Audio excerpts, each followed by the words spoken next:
Hey everyone, today we'll be having a quick tutorial of how to play Little Nightmares 2 co-op. And welcome to Tutorials by David.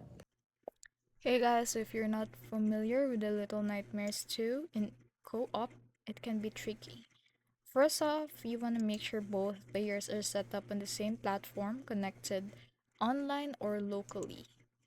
Next up is communication is key. Coordinate your movements as timing and cooperations are essential for puzzles and avoiding enemies. Use the grab and interact buttons strategically, allowing one player to pull levers or move objects while the other progresses. Take advantage of hiding spots and alternate paths. Sometimes splitting up briefly is safer than sticking together.